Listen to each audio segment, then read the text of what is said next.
Bum bum bum bum bum bum. It's midweek, Wednesday morning. It's great to be back this morning. Good morning, folks. Ecclesiastes says there are time and season for everything. And don't complain on the rain. It's time for the rain. It's been raining since last night. But good morning, welcome to the TBS, the Truth Breakfast Show, 961, the heart and soul of Liberia. This is where national unity begins. When you wake up in the morning, lift your eyes onto the hills of whence cometh your help, and tell God, thank you. Thanks for the gift of life. Waking up the morning in the morning is a miracle by itself. But good morning, welcome to the TBS, the Truth Breakfast Show. We also serve you breakfast up to 10 o'clock this morning. No food for lazy man. Life always has many things to bring you down, but what can really bring you down is your attitude. Bobby Blue out of saying June 25 morning motivation. Good morning to the 15 counties. See the land and breath of the Republic of Liberia. The love of liberty made us here. Let justice be done to all. My name is O'Neill. This is O'Neill Roberts Marka. This together. We're going to have you breakfast up to 10 o'clock this morning. You know what? In the midst of all we do, country first. Good morning, His Excellency the President. Joseph Yima Boy Guy. We'd like to say good morning to His Excellency. We want to wish you well, good health, long life, and lead until 2029. Yes, good morning to you, Marka. Yeah, my thanks towards the end. 2029. Yeah, good morning. In 2028, if you say I will be going for re-election, then a different thing. Yeah. Yes, good morning to you. Good morning. But you anticipate that? What The re-election, Joseph Boyka? Look, only let me tell you, you see, in Africa, I would not be surprised if President Boakai declared he's running for second term, because there are several African leaders that I can name that even at the age of 94, they said they were still going for re-election. Okay. Mugabe, for example. So in Africa, politicians, maybe they always say they are unfinished business, But I think I am also re-election business. Yeah, unfinished. They always say that unfinished business. So, but of course, there are sincere people who believe that, at certain age, they believe they're supposed to be resting. Look, it is recently that I know that the presidency is a real serious hard work. Hard work. Yeah, it's not. It's not for playing. It's not enjoyment though. It's not the beach out thing though. Sometimes when the public going, you can say, yeah, he go today, I won't go, but he has to go. He turns to Maury. Maury, what's the agenda? I say you're supposed to be here by in 10 minutes time. You're supposed to be here. Yeah. But the presidency is a real serious work. Moreover, like to your point about whether re-election and stuff, you cannot rule out the ambitions of African leaders. They can do anything. Even at the age of 90, some of them still want to go for office. Power is sweet. However, we have sincere and doing the people's job. Yes. However, we have sincere politicians. There are certain people that know my body cannot, even though I have the mind, but this body I have cannot, bear the tax. But did he say anything that I want to do one term? No. I have not heard. Yes, Burger have not said I want to do one term. I have not heard the president on record saying that, well, Liberian people are giving the opportunity, I will just serve 6 years and leave. Yeah. Well, I have not heard that on record. If the records are there, anybody who have it, you can give it to us so we can see. But I haven't seen it. However, good morning to you, O'Neill. Good morning to our many wonderful leaders or followers who have also joined us on the show this morning. One of our regular followers, Madam Victoria Pabai, I want to do a special A special condolence treat to you this morning. You lost your brother, and Amen. you've been going through the bereavement. Funeral activities are being arranged for this weekend. So we want to wish you and the family well. Be strong.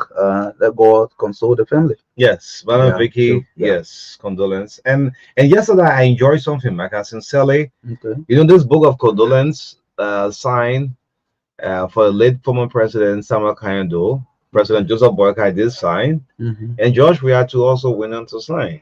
Oh yeah. Yes, Yeah. I mean that's how everything can be too much politics. Sure. Eh? Mm-hmm. Yeah. Yes, let's see what we have this morning. A lot of things happened. The National Commission threw a big bomb on yesterday. The assessment they did.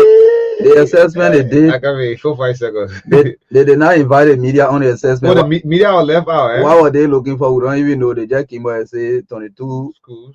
I mean 31 schools Okay. should close. Uh, Uh-huh.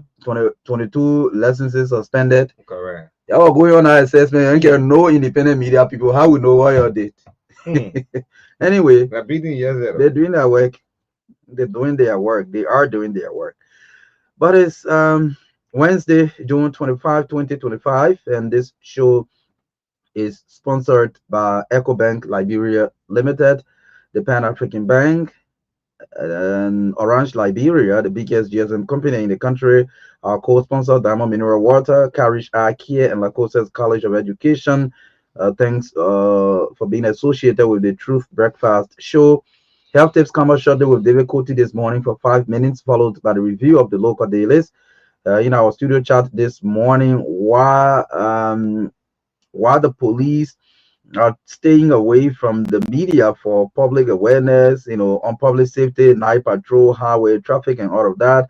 Another suspension in government, this time at the MCSS, the Monrovia Consolidated School System, and we are calling on the president to ensure speedy investigation because when you see the statement announcing the suspension, it says an investigation has been launched. Mhm. So yes, we hope for a speedy investigation. The biggest one is the National Commission on Higher Education listing the universities and colleges who have not registered and not recognized by the government. They call them illegal. They say they are operating in the country illegally, about 31 of them, and suspended the licenses of 22 others. It was a major news yesterday coming out of the Ministry of Information regular press briefing. So Dr. Edward Wonkayo made a pronouncement. We'll look at that this morning at 8:30 to 9:15. The president of the Principal Association of Liberia, Dr. Benjamin Way, will be our guest on the first segment of the TBS, talking about the recent ban of school parade and the release and statement coming from the National Commission on Higher Education and other issues. Dr. Way will talk about that this morning. And at 9:15, we'll bring you sports entertainment commercials brought to you by EcoBank Liberia, Orange, Liberia, Diamond Mineral Waters, Carish Eye Care, and Lacosta's College of Education at 9:15 to 10 o'clock. We have a team coming from the Liberia Drugs Enforcement Agency, headed by the Director of Communications, Orlando Deming, and team will be here this morning. We've invited them to talk about this year. June of each year is Day Against Drugs, International Day Against Drugs. So they will be here this morning to tell us what they are doing. Most of the time, we see them destroying huge quantity of confiscated narcotic substances. So yes, they will be here to tell us what they are doing this year. So Orlando Deming and the team from the LDA will be our last segment guest this morning on the show. In the midst of all, country first. Welcome to the TBS. Yes, good line though. This is 961, the heart and soul of Liberia. We're going to bring on our young friend now. The weather bring itself. Derek Cote, back to his parable. The weather bring itself. Derek is going to bring. Yeah, let's take our young friend Derek Ernest Cote. Life of the help tip. The weather bring itself. Abbas, Abbas, Abbas, Abbas, Abbas, Abbas, Abbas, Abbas. Good morning, veteran O'Neill, and good morning to the ambassador's son, Marka Davis. I mean, the net Baptist Deacon son, Ambassador Davis. Thank you. The weather bring itself. The weather bring itself. It's so cool here since last night been raining, and I'm expecting more supplies, and I hope to get them this morning. Mr. Cote, this app they call the AI. Do you know the AI app? AI is doing a lot of things now. So like bro, snowing now. The keke in the snow. Yeah. Snow is now falling like the AI app is calling the word. It's doing what? Snow is now falling in Liberia. Yeah, I saw that in Ghana. I don't know how true it is. Not the app. The AI. Yeah, the AI. We can even make snow falling there or in Brownsville, Virginia. Oh, well, thank God I'm a JJC or BBC when it comes to computer. No much idea, so I don't even worry about that. And you think you are safe? I'm safe. Oh, very safe. Okay. Yeah, Okay. Even though because of time, but I wanted to ask how many suppliers are you receiving this morning, according to the weather condition? Well, during the rainy season, I expect a minimum of 4. Okay. And the Farina supply may also come. So, Gary has been added. That the whole supply will come finish. Oh. Okay, can I go ahead, sir? Yes, go ahead. Yeah. Oh, thank you. You will lose your independence and live by the mercy of other people if you go blind. So please listen very carefully this morning. Yesterday we talked about glaucoma. Today our topic is cataract. Cataract is our topic today, and it is one of the leading causes of blindness worldwide, all over the world. It is the clouding of the lens in the eye, and it can lead to decrease in vision. When you have cataract in your eye, you don't see too clearly. One time I remember I climbed the sidewalk right around the new bridge coming from my side here, going towards the new bridge. I missed the road and climbed on the sidewalk. Knocking the 2 police officers were there. They kept close to me. Oh, what happened? What happened? I said, nothing, man. Then another one said, can I come and help you drive you this on Broad Street? I said, no, thank you. I was just thinking, I didn't want to tell you I could not see. That was it was going to be embarrassing. Then you were going to tell my man, get down. If you can't see clearly, get down for the car. So I just don't know something. I was just thinking about something. But actually, when cataract is in your eye, you don't see clearly. It reduces your vision. And you got to be careful because it can also lead to permanent blindness if not detected early and treated. The cataract itself does not make you blind. But because of the swell, when it swells, it will put pressure on the optic nerve and damage it. That is how cataract can damage the optic nerve and make you blind permanently. The optic nerve is in the back of the eye. It is connected to your brain. It is what sends messages to the brain to enable you to see. This is why when I hear people saying, when they're ready to operate on your eye, they can take off your eyeball and operate on your line. It will never happen. So let me emphasize the removal of the cataract. Don't be afraid. Many people were afraid to do this until I gave them encouragement sometimes back. I have talked about this about 2-3 times. And they were able to go to do that because they were afraid to go. So they finally went there to do it.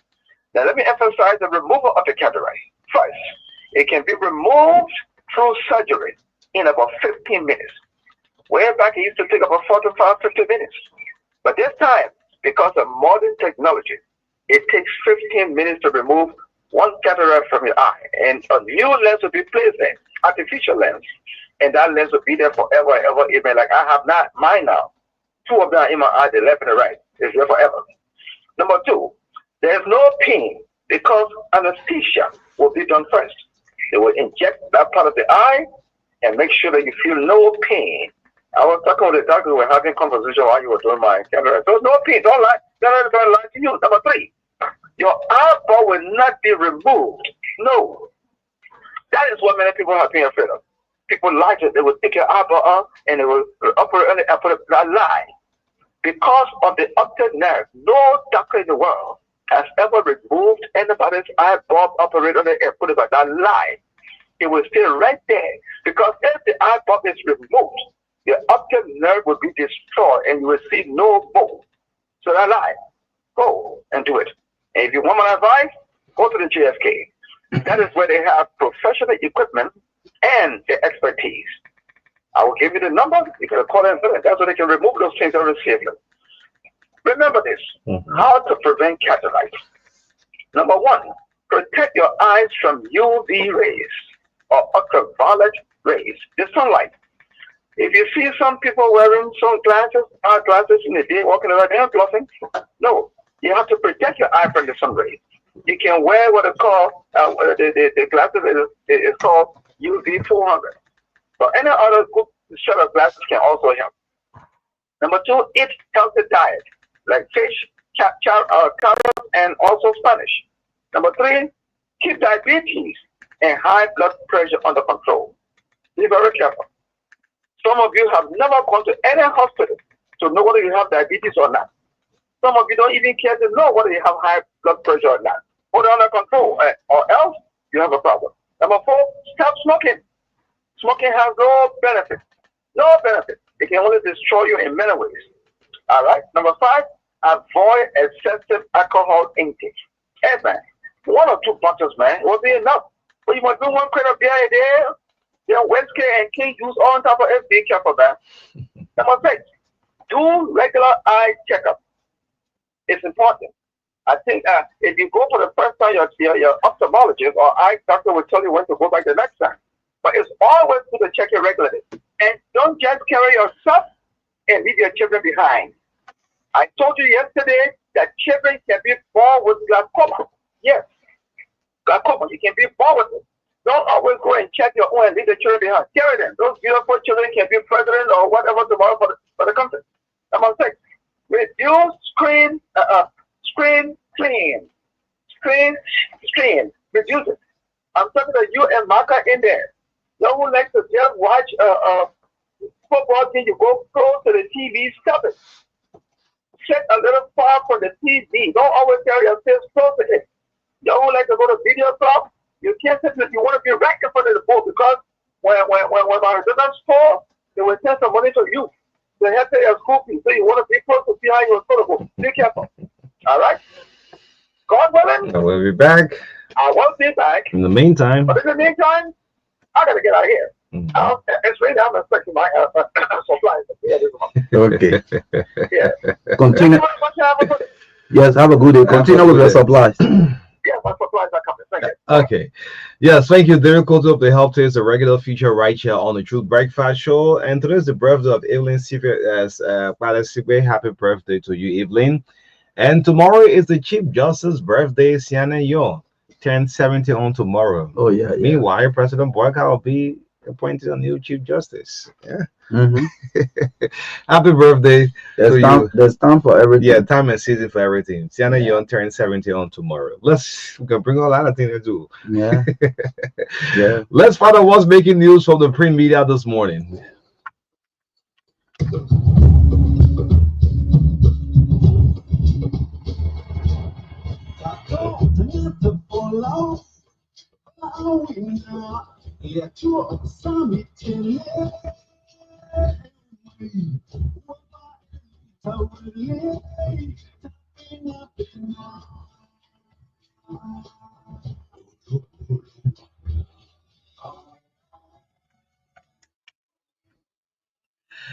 And so welcome to the review of the local dailies. Our first stop have to do with the Daily Observer. The Observer is on the news 10 for $40 Liberian. Education sector in Darius cracks. Well, Commission on Higher Education reveals alarming quality gaps. Well, the NHCR boss is right here. National Commission, that's NCHE boss is right here on the front page. From the Daily Observer, taking all of the local daily this morning. Charles Taylor, ICC lawyer, is dead. It's a sub-lead story on the front page from the Daily Observer. Former President Charles Taylor, ICC lawyer, well, that's Griffith, defended Charles Taylor back at the special court in Sierra Leone is dead. It's captured as a sub-lead story on the front page from the Daily Observer. Senate Park's chair uncertified with 2014 SBE Act. Well, I'm seeing with CS Senator, this is Senator Amara Cornes right here, captured on the front page. Let's go to the back page and see what is on the back page. Government launches $5 billion rural road projects to solve this story. And of course, it says Capital Awesome Case Kofa daughters defends 440,000 bomb. And in the review from the Daily Observer. Yes, let's go for the Inquirer. The front page of the Inquirer newspaper. NCHE suspends 22, shuts down 31 illegal institutions. This is Dr. The Director General, Dr. Edward Wankayo, is captured here on the front page of the Inquirer newspaper. Did GAC report implicate LTA Camara of any wrongdoing? Is a question mark here on the front page of the Inquirer newspaper. NDC gains Liberians trust as survey highlights democratic gains, inclusion goals. This is about the National Elections Commission. Let's go to the back page of the Inquirer newspaper. The back page, ruling reserved in Kofa and others bond hearing. The Temple of Justice is on the back page of the Inquiry here. Liberia chairs ECOWAS regional framework for public civil service institutions. Who's sitting in that seat? Josiah Jokai is the one sitting in that seat, and he's captured right here on the back page. Finally, Wakai's government leads final preparations of former President Doe symbolic remains along with his wife for burial in Zwedru, Grand Jida County. Yeah, so lastly for my end, because of time, is the New Republic. The New Republic, yes, from dishonor to honor. That's a good caption, yeah. For the New Republic, from dishonor to honor, well, as reburial of late President Doe gets into motion with book of condolence. This is the only one I see too much politics on the social media. Boka sign, George Ria sign. Yes, from dishonor to Doe was a very handsome man. Oh. Yes, from dishonor to honor, as reburial of late President Doe gets into motion with book of condolence. Well, the late president is captured on the front page. Two presidents. Well, current president, former president Joseph Boyka, George Ria is also right here, captured on the front page of the New Republic grapple copy. Government gets tough. Why? Well, National Commission slapped 31 higher education school. We'll talk about that. AFL facing huge challenges. What is it? People don't talk too much about security. The armed forces, well, we're going to follow up for faces huge challenges. What is that? Let's go to the back page of the New Republic. Well, Senator Duncan is a hypocrite. We're saying this. This is CDC spokesman describes him after branding the party as a failure. Creighton Duncan, the Sano County Senator, is captured here on the back page this morning. Grab a copy, read the rest of the story. Your cries, voices have been heard. Ex-Public Works Minister Rufo Collins Foundation gives Riverside citizens hope. Well, okay, she's on the back page, yeah. So far, so good. And the review from my end. Yes, so finally, the Verity newspaper kickback backfires. MCSS boss suspended. I'm seeing the president here alongside James Mobile on the front page of the Verity newspaper. Stay on the back page, crackdown on Booker schools. And CHE shuts down seeing 35 unaccredited institutions. And Dr. Wonkaya is here, sentenced to 4 years in prison. Who is that? You can read the detail of this story when you get the paper. Let's go to the back page. Boaka signs book of condolence. Ex-President Weah congratulates President Julius Marabio. And finally, US 5 million road project launched. And this story says a significant stride towards advancing rural infrastructure in Liberia was made with the launch of the Liberian Swedish feeder road project. Okay.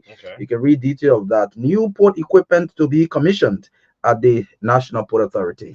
So far, so good. Okay. Yes, thanks so much for joining us. It's difficult for most of you to get a paper this morning. The rain falling. Alfonso will now put that paper in the rain.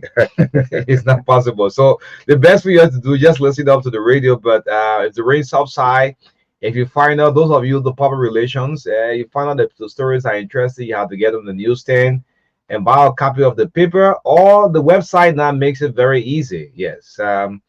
You can get a copy of the paper for just $40 Liberian dollars, $50, and read details of the story. So far, so good. One major talking point.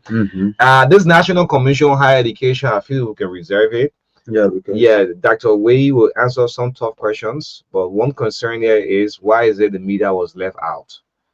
You have said a very important, as soon as you say the messages I'm receiving. Okay. Yes, why the media was left out. But again, in so doing, we'll read out of school once Dr. Wei come. Yes, we'll read all of the category A, category B, and category C, right? Because there are some institutions that was just set for graduation. What is going to happen? Yes, several of them. And some of the institutions too have started responding to the commission. Yes, challenge them. Yeah. Yes, the GoNet did. They listened to Courage Chris Mova. who also spoke with one of our sister radio station concerning the professional school of journalism, some one school on the highway. Okay. And he said their accreditation or they were licensed by the Ministry of Education. He's not aware whether the National Commission on Higher Education is overseeing vocational institutions too. Okay. Yeah, so that's what Chris Moba said. Okay. So yes, we'll look into some of these things. So when Dr. Wayne come before that, we'll look at category A, category B. Category A says accredited chapter institution with challenges. Those who facing challenges. Are you supposed to be there? Are you is on top of that list? Then category B talks about another challenges too. Yes. They say the first one, licensed or accredited institutions with challenges. With challenges, well. Yes. And then category C. What's he say? My university, best brain. Best brain. You mean Luther Tape? Yeah, you get challenges. Yeah. You don't have challenges? I don't know. Not you now, but the institution. The institution, okay, challenges, right? Then category C says suspended. At a suspension owner. I think they have about 22. Yeah, 22 of them suspended. Yeah. Okay. Some of them are operating modern university. I don't know why they. But Marka, let me read you where you cover. Where you should be. Please just check your other WhatsApp. Yeah. Your temporary WhatsApp. That is a sound for you for the thing you hear me. Let me just send that to you. Just go into the closing. That's the first layer of the security code. This is layer 1 of the security code. Yeah. You now have full access. Okay. Wait. Full access. Okay. They want the other one. Yeah, I'm giving you comment. You have Medina we can do to Amos Foundation. That's a good morning there. Yeah. Yes. So let's look at the various categories here. It's very important for the school. It's important for the public. It's also important for the country. Sure. When this kind of information come out, don't overlook it. Go viral in the whole world. That 32 or 31 institution operating illegally, it doesn't speak well for our country. I'm not seeing category D here. Yes. Let's start to. I think D was a little bit blurry. Yes. Yes. So let's go from the challenge. Start from category A. Okay. Yes. Yeah. So these the institutions that the commission placed in category A, they said they are accredited, chartered institutions with challenges, and they named the University of Liberia, Capitol Hill, Monrovia, Cottonton University, Swakoko, Bon County, William V. S. Tubman University in Harper, Maryland County, African Methodist Episcopal Zion University, Paul River, Bowman County, African Methodist Episcopal University, Cam Johnson Road, Monrovia, African Bible College University, Yekepa, Nemba County, the Stella Maris Polytechnic University, Capitol Hill, UN Drive, Monrovia, Liberia Baptist Theological Seminary, Duazon RIA Highway, Masorado County, and Nimba University in Sunny Quilla, Nimba County, Lofa University, of course, in Bonjama, Lofa County, Grand Bassa University in Buchanan, Grand Jida University College in Zwedru, Grand Jida County,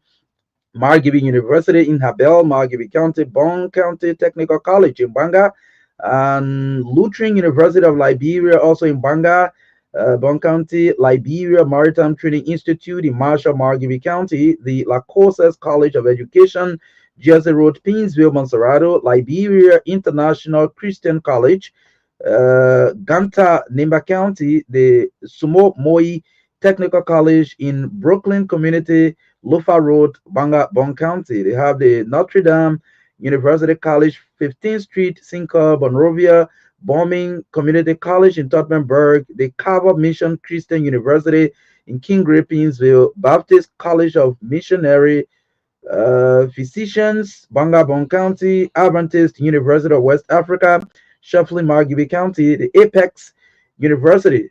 Okay, TIFA. Yeah, TIFA. Yeah, the popular name for Apex is TIFA. TIFA University. Don't confuse us. Yeah, TIFA. Yeah, man. They won't give you man. TIFA University. TIFA University. Yeah, that is it. Yeah, 72nd Pinsville, Liberia Assemblies of God University. Who knew? Liberia schools in the control. Challenge, yo. Yeah, challenge. Okay. Liberia Assemblies of God University, Brewerville, Monserrato County, Stars University, FE Cinco, Monrovia. Oh, my school Stars. This is Stars Challenge, right? Yes. Okay, Challenge. Trinity University is their undergrad. undergraduate, Trinity University, Habel Margibi County, Salvation Army Polytechnic, First Street, Monrovia, PYJ Polytechnic University in that's Nimba? yeah, Ganta, Nima County, Smith University College, 16th Street, Monrovia, J.W. Harris University in Banjo, Virginia, Monserrato County. Okay. So these are Smiles there too. I wish mine is in there. yeah. Your school challenge. Yeah, your school's challenge in category A. Let's go to Let's category go to B. category B. Yeah, category B. B. Let's go to B. Yeah, this is B. B says they are lessons that they are accredited institutions with challenges.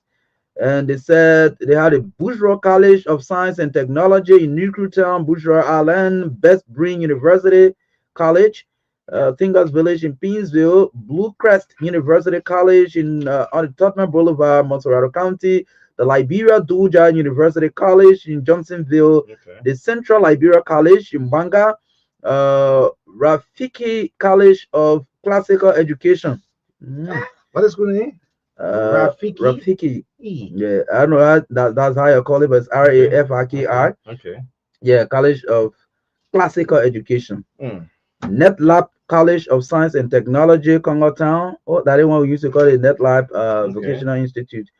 William R. Tolbert Junior Baptist University, Burrillville, Monserrato County, the Evangelical Seminary of West Africa, ESWA, Congo Town, Monrovia, Harvest Intercontinental American University in Congo Town as well, Forestry Training Institute in Tottenham, Birmingham County, Change Agent Network College in New Breed Community, Feasible Town, Lofa County, Emily College of TVET and Professional Studies is also in Burrillville, Monserrato County, the Maretta University College in Tinker, Fit University College in Margibi County, the Evangel Christian University College, Central University, Aware College of Professional Studies, also in Monserrato County, Grace Life College and Seminary in Draton Light Community, Lower Margibi County. They have the Rudolph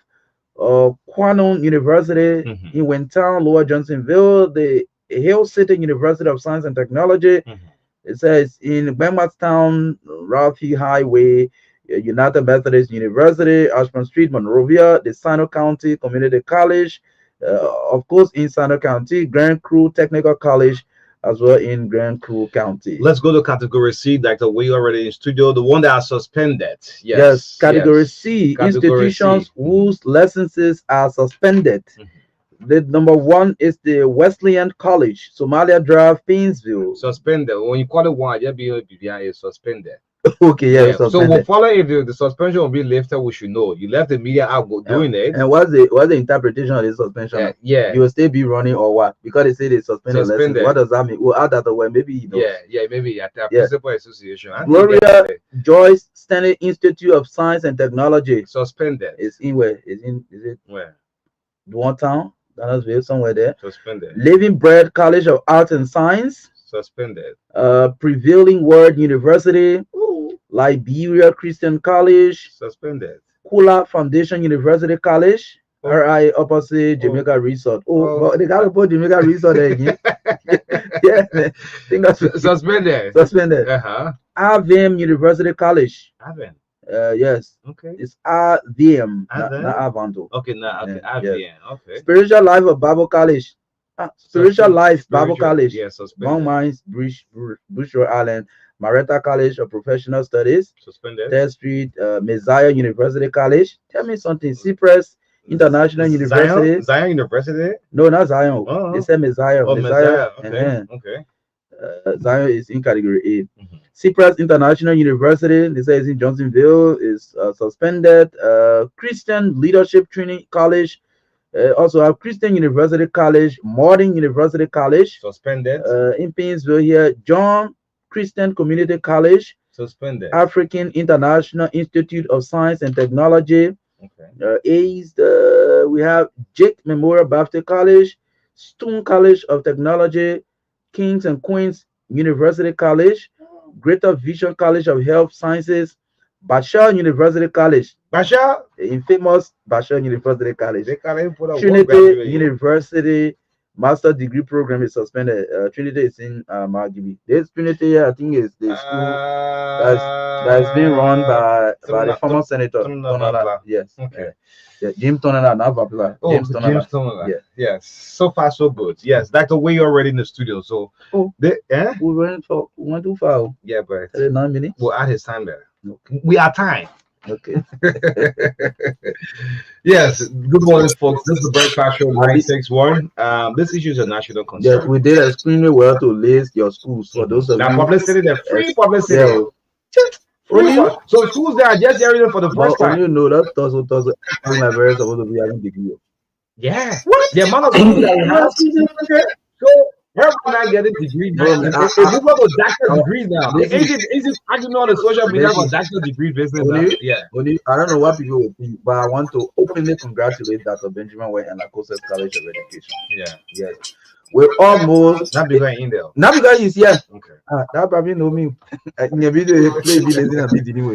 But I mean, I want to appreciate him amongst all of the. In fact, I think this is the first privately owned teacher training institution in the country, and they have done extremely well over the years. You know, I'm not praising him because he's here. But when you look at the list of institutions that are listed, that in fact those that were suspended, we didn't read the names of those that were order closed. You understand?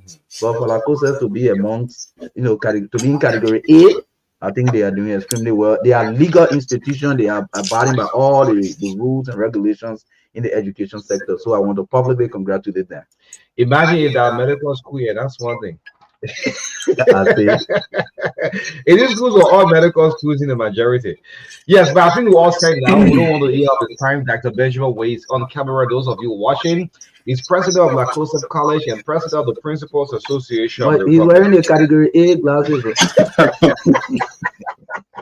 Good morning, Chief. Yes, let's see. We have his microphone. Yeah. Good morning. Good morning to you. Good morning. Good morning to both of you. It's always a pleasure to be here and to also say sorry to Marka for the loss of his phone. Can you imagine two persons using one phone?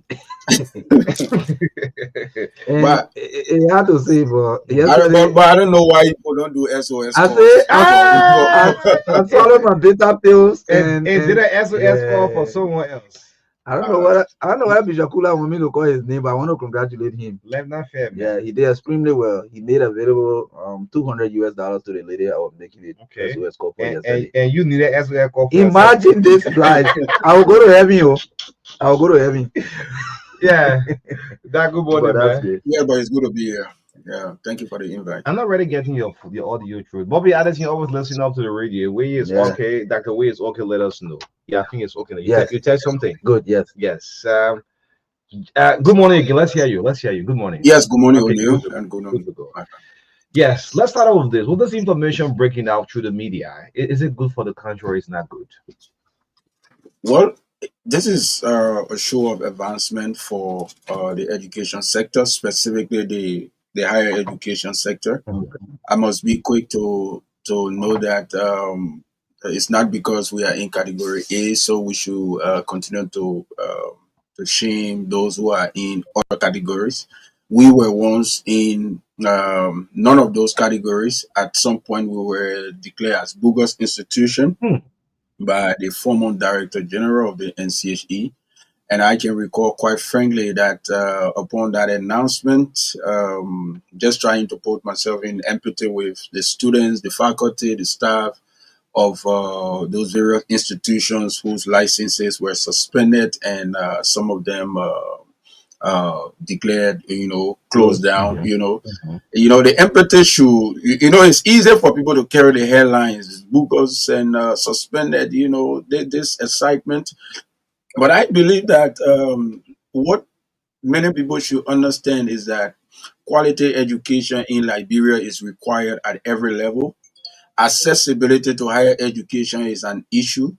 And I think what the National Commission on Higher Education is doing is to bring out, I'm sure they engaged these institutions before. For example, some of those who are suspended, they have been suspended because they have not paid some fees, some some issues that were highlighted for them to resolve have not been resolved. And I think there were prior engagement. That's why I want to congratulate Dr. Walker, and I want each institutions in those categories to take this as a positive motivation, not to sit back and say you are, coming back with, how you can call it, some of them are giving rebuttal and all Mhm. of that. It is not necessary. And, we need, the population of this country is so small, and if institutions are to operate, we must all endeavor to ensure that quality. There are various categories. Curriculum, the issue of curriculum, very important. The issue of faculty qualification, the issue of infrastructure. The issue of research output, the issue of innovation. So there are a lot of categories that the National Commission on Higher Education look at. And I can say this to you: a lot of those institutions can look at themselves and see that they are definitely not in line with some of those areas. And when you are able to do that and self-reflect, it is a good beginning for you, because you will now start to begin to recruit, according to standard. There are criteria. Master's degree should not teach master degree institution. Mhm. Bachelor should not teach bachelor unless they are proven proficiency and competence Mhm. in terms of publications and the rest of it. Okay. And these are guidelines that should resonate with every institution of higher learning. Like I said, we were once there, and our leadership, thanks to the committed faculty and staff, there were department chairpersons who were not master's degree holders. And imagine, as a young man taking over the helm of Lacoste, meeting someone who have been in the institution for over 10 years. And I have to tell you to step aside to have a young person who came with a master's degree to take the departmental chairmanship and to take courses here and there. All of those seemed tough at the time. People who didn't understand thought that we were targeting people, or there are young people who come in now and they are getting rid of the old people and all of that. But today, we are now seeing the results.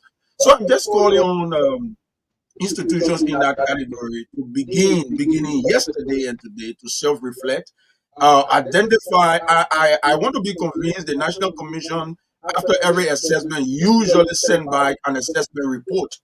I'm sorry that you guys were not included on the trip, but let's be real. The National Commission on Higher Education is challenged when it comes to budgetary support.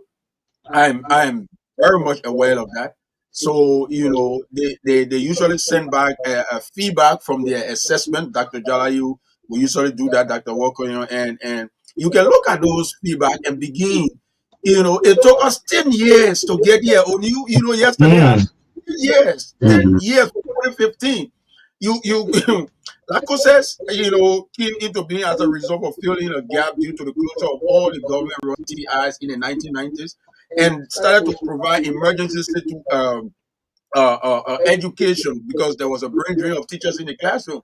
And at some point, my predecessors thought that this should continue, but I said no. This issue of mobile, I could say mobile teacher training college should no longer exist, because Mhm. we are now in a dispensation where we need to be located. There must be Mhm. an infrastructure. There must be a central office. Okay. And so we set up a 10-year strategic plan that will see a central office, that will see a demonstration school where teachers and parents can demonstrate practical and pedagogical knowledge.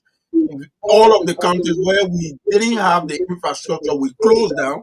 In those places that we saw potential areas, we lease facilities for over 10 years. Some places we have bought facilities and built facilities like Nima County. So it has to do with a strategic plan.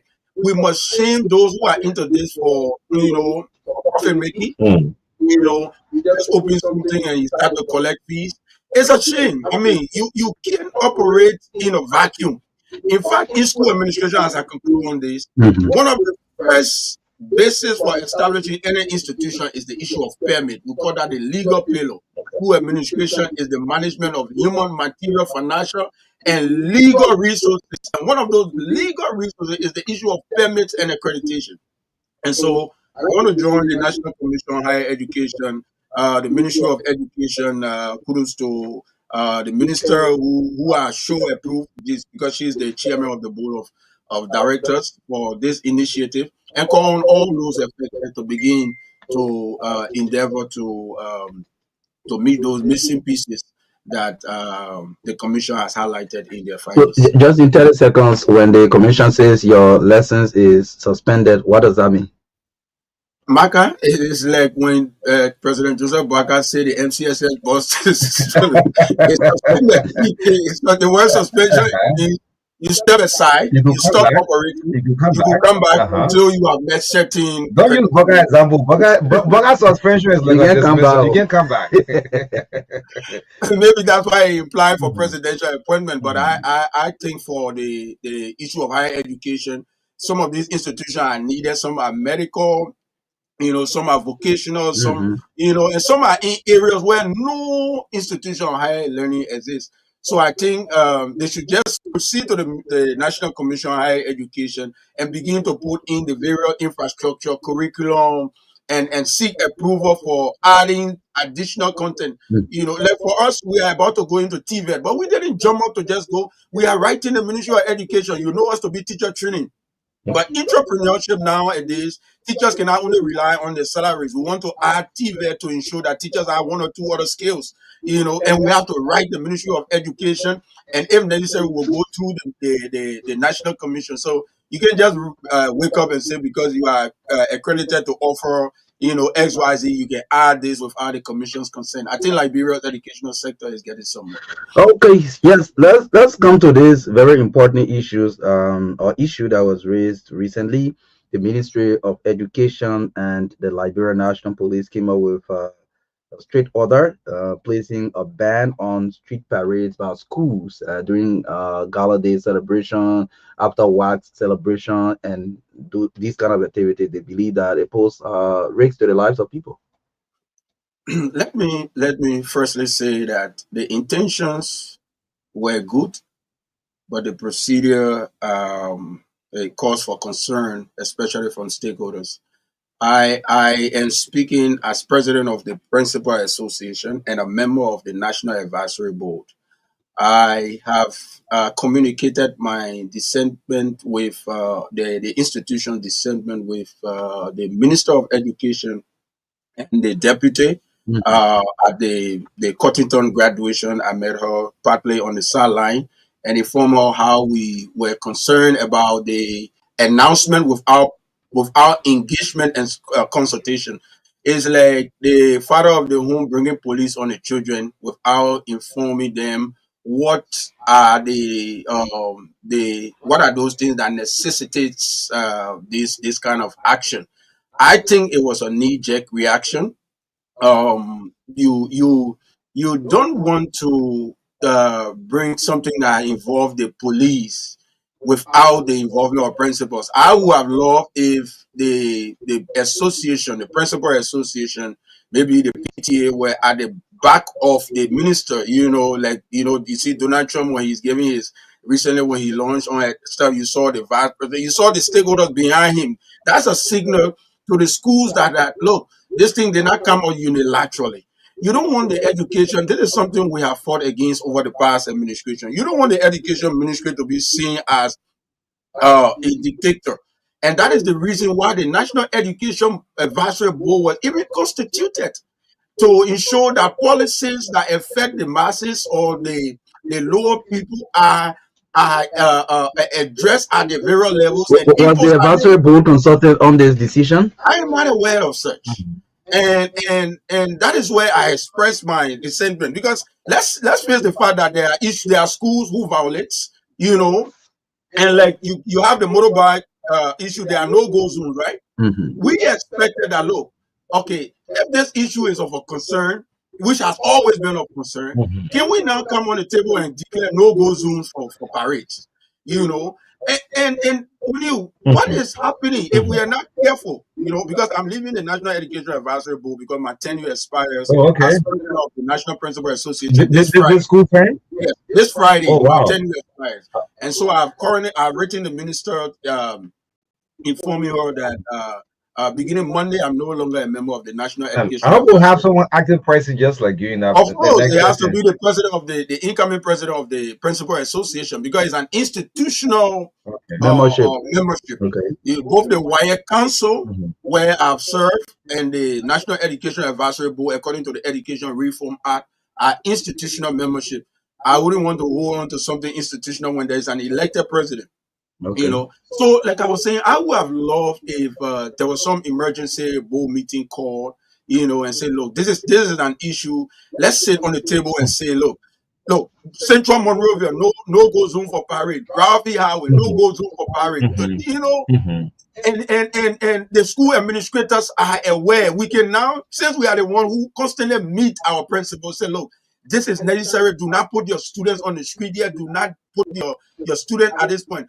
Another thing is, you hear that there was an MOU signed. So I asked the deputy minister for administration, can we have a copy of the MOU?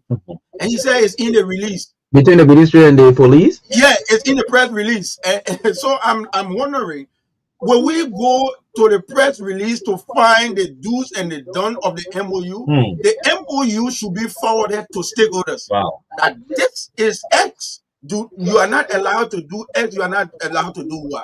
So the non-involvement of stakeholders on this issue is a matter of concern. And I try to say it clearly because, there are times where people think that, okay, he's on the National Education Advisory Board, he enjoys the confidence of the president and the ministry, so he's not speaking on our behalf. The issue of motivation and extracurricular activities in schools in Liberia is being looked at in a negative perspective, and I see future consequences. Motivation. I don't know about you, but some children go to school because of parade. Yeah.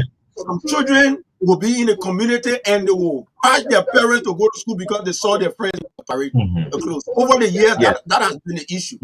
So when you come out, you say ban on street parade with that kind of news. Meaning there will be no parade. That's what it means. Just have an indoor program. Sometimes they want to interpret. I don't get on the principal street, but when you say ban on street parade, what is a street? Right before you hear is a street. It's a street, yeah. So the interpretation of that needs to be done. Was it a harsh decision? It was. It was harsh, and like I said, it was a knee-jerk decision. Apparently, someone was driving and there was a huge traffic, and they went to some meeting and they said, okay, yeah, let's go, and then they call the police. Are you insinuating that the minister might have gotten stuck in the traffic? That why she made a decision? I said someone. It may not have been the minister. It could be the minister. It may be an influential person in government who got stuck in traffic because kids were parading. So let me take it back to former President Ellen Johnson Sirleaf. Similar thing occurred. Madam President was coming from the Bushwick Island. She got caught up within the traffic, and the student was parading. During that time, they put a halt to similar thing. Until then, it got lifted. Yeah, that is the reason why we should stop this kind of reactions. Get on the table. It is very easy to say, because do you know schools before the parade, they usually have the police escorting them to school, right? Yes. The police will not escort you to where there's a no-go zone. They will take you to other places. This motivation, and on you also, it's not just about the school parade. The issue of graduation. Do you know that the issues on ban on graduation? Okay, I don't know whether you follow. You mean a graduation fee? No graduation fee ban. Okay. We serve thanks to the Ministry of Education and the various DEOs for coming down hard on schools, that are overcharging graduation fees. Okay. But I'm just talking about this issue of someone will say, okay, 9th graders don't graduate. The transition to high school, there should be no graduation.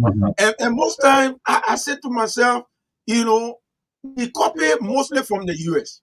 In the US, you have everyone graduating.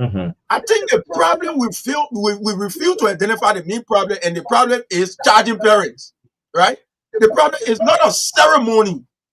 The problem is not with the ceremony. The problem is the overburdening of parents. So now the ministry have come out to say 5,000 is for kindergarten. Right? Kindergarten.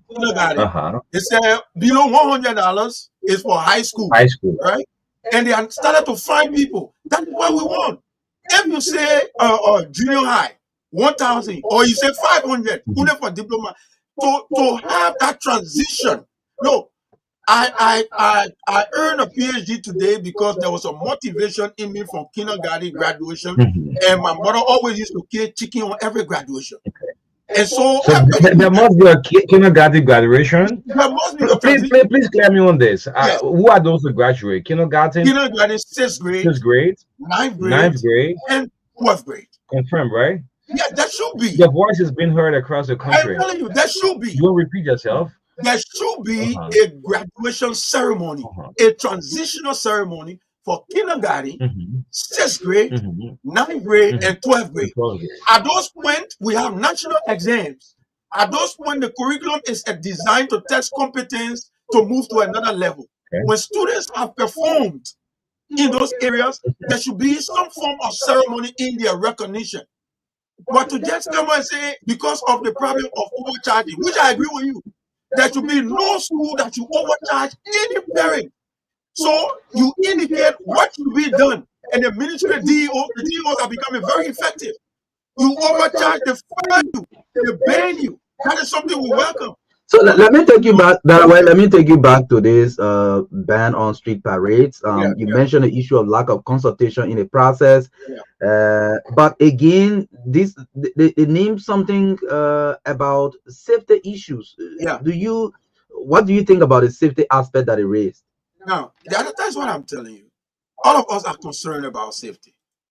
All of us are concerned about punitive measures on violations. However, the school year is closing, right, Okay. Marka? Yeah. It's usually at the end of the year that schools plan their various gala day events, parade. In the midst of that, in June of the same year, Mm-hmm. a ban is placed. Mm-hmm. Do you know maybe how many preparations have gone into some of those schools? For God's sake, what I'm saying is your children in a home before you bring police on them, you must have done all due diligence to ensure that their voices are heard, to ensure that they will abide by any further, violations. But if you didn't do that, and you call the police, and you and the police director are on the table on the news, Mm-hmm. no stakeholder, the educational And, advisory and board, and make that no decision. president, and Mm-hmm. you make the decision. Further to that, you have not shared a memorandum of understanding with us. Before saying this, I did all due diligence. And that's why, sometimes people say, okay, like I was saying, you're a member of this, you're a member of that. Look, besides being a member of that, what caused me to be a member of the National Education Advisory Board Mm-hmm. is the Principal Association. So Okay. I'm the voice of them. Now So, your resignation is very soon. well, my resignation is because I have Uh-huh. served Uh-huh. diligently, and Uh-huh.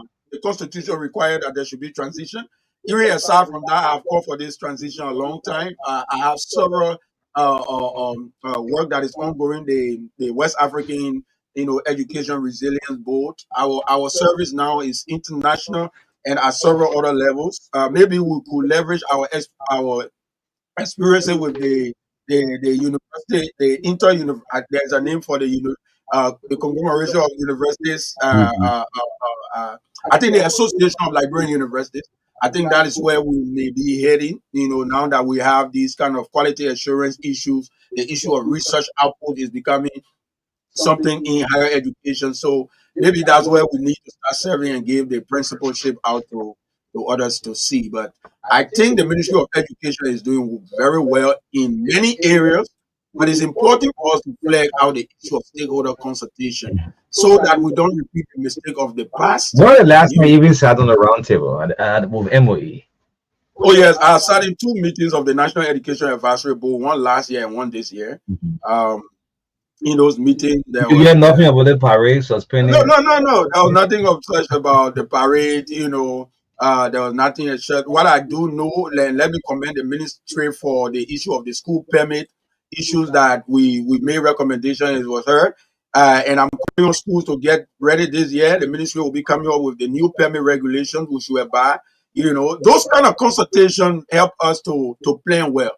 But I just try to empathize with schools that plan their parades and alternatives weren't given them to say, okay, go do this, do this, do this, and say there is a ban. I think in the middle of when the game is on and you make such a rule, especially at the end, you could say, look, even you were banning, you could say beginning next academic 2025, 2026, there will be no street parade. That is understandable. Schools and principals would begin to sensitize and plan for how to do alternative indoor programs and the rest of it. But the crackdown on motivation on extracurriculum activities should be carefully looked at. I don't know whether the Assistant Minister for Student Personnel Services is aware about some of these crackdown, and to see whether these are areas that he needs to advocate about. But these are serious issues that are affecting schools Okay. and students' morale. Yes, so you talk about a lot of these things, but there's something that you want to talk about, proposal for remuneration policy for all schools and the need for fair and standardized salaries. Or what is that? Yes, this is something that I've long endeavored to put in a conversation with the National Education Advisory Board, with the minister, perhaps in the next meeting. But unfortunately, I will be out. But I've written that in a concept note and shared. Um, every school in this country should be regulated when it comes to teachers' salary. Okay. I'm concerned because we are the one training these people, and every time I see teachers coming to school daily only to go and teach other people's children, it really struck me deeper. And when I think about my own journey as a teacher, I don't teach my children. Marka, I get vexed with teaching my children until my wife will get, yeah. So why am I happy about teaching other people's children? I don't have the patience. And if you ask many teachers, that's the same. We go to school for years, pay our school fees, earn what we want to have only to teach other people's children. Mm. And you can leave our motivation, especially when it comes to the extrinsic motivation on salary with preparators to just decide what to pay. So what we are proposing is, look, can the government of Liberia, now that they have a remuneration policy for government school, also say every teacher that is qualified at C certificate level should not be paid below $75 or $100. All those who are qualified at a social arts degree should not be paid below 150. All those, it's not about the amount, but it's just setting the minimum benchmark. Now we have effective DEOs in all of the 124 districts. I say this to you. When you bring the stakeholders on the table and they are able to make such a decision and it goes into policy, I say this to you, most of the crowd will talk about mushroom schools around will close because you will not have one school opening when they know they cannot pay a teacher $75. That school will close down by itself. And the students will gain admission to a bigger and maybe better school that will be able to ensure that motivation for teachers are aligned with the policy. And obviously, those come with expectations, the quality of teaching, your output. So we need to tie motivation to output.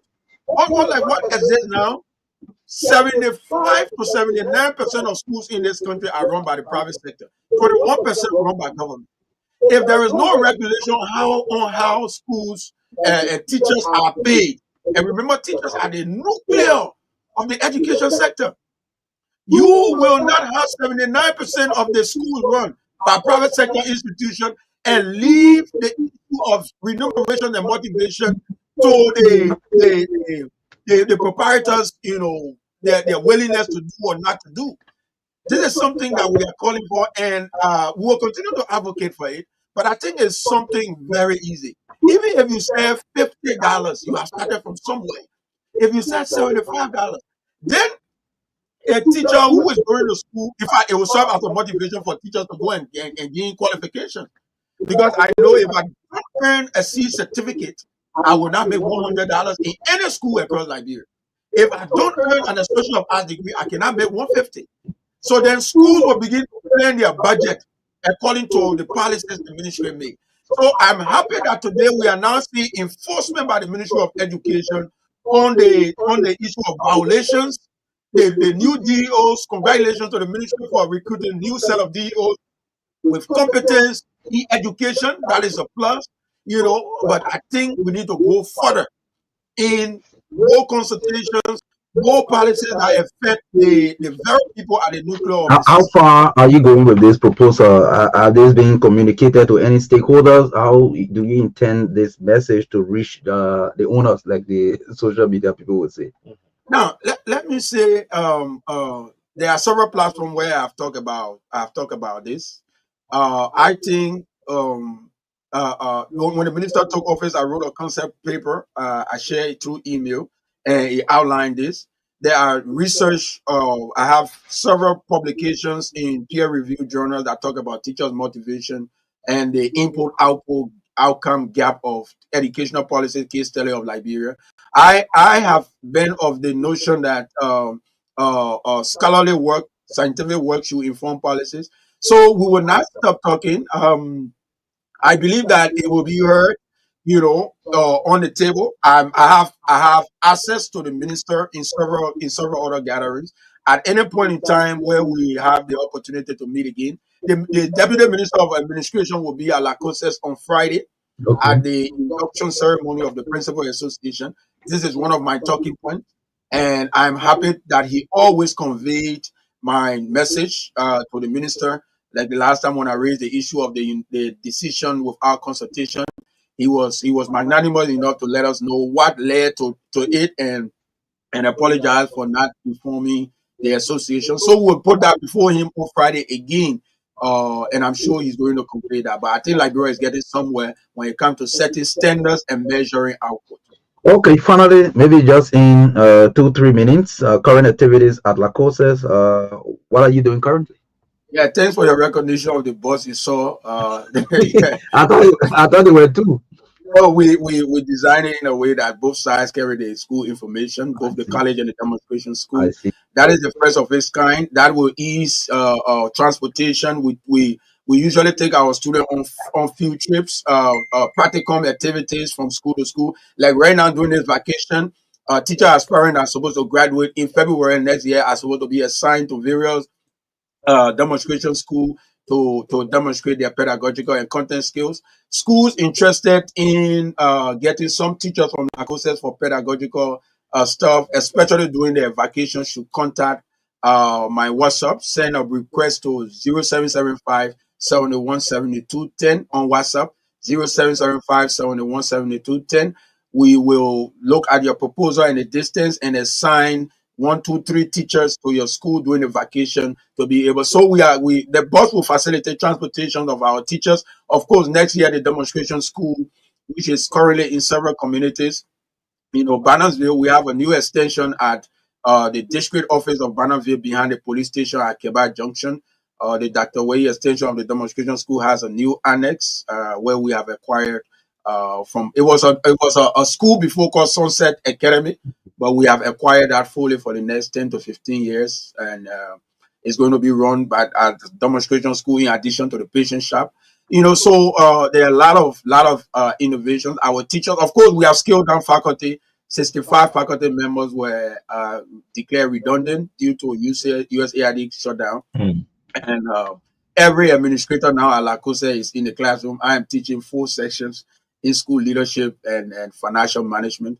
So we are hoping that the government of Liberia will intervene in this shutdown of USAID. There are news that there are interventions that have been sent to the Ministry of Finance, and I'm hoping His Excellency Augustine Gaffwan is looking into it as a senior brother. He spoke at La Cose's convocation some time ago when he was minister, and I'm sure they're going to look into our direction very soon to see that these teacher aspirants don't drop off the USAID boat.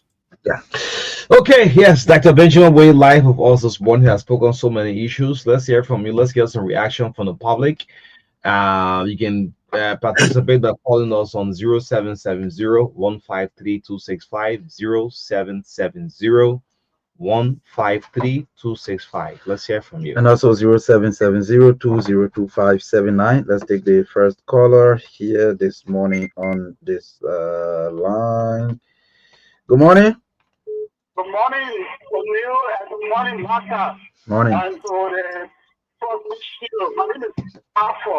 And the minister did not say that they are banning street parade. The minister said people should find football field, a safety zone where they can go and do their parade, but to leave the ministry for the sake of the cake.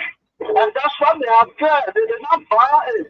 And we have other activities that people can participate in as a motivation. When we are coming off, The news said the Ministry of Education, in collaboration with the Liberian National Police, have banned street parades. yeah, but And then later on, they said they can use designated areas such as in your schoolyard and all of that. Okay, thank you. Yeah, Thank so you. Blitten, if you're following up the show, you can call. Good morning. Yes. Okay, go ahead. Thank you for the show this morning. For the contribution they do in our educational system in Nigeria. I appreciate it for so much. But for the Canadian business, I want to throw small down the Canadian business. It's not an issue of the jury coming in the street to parade. That's one aspect. But one of the things we should also look at is the fees attached to the children in the school. Before they can even come out to parade. And the major thing we need to look at. Because of children in the school, they get full. Or some schools will ban them in that dream, pay 15 hours, pay for the bus. We don't have to call school names, but most of these schools, family upon you, when you taking part in this, in that group, you will pay second money. So it becomes burdensome to the parents.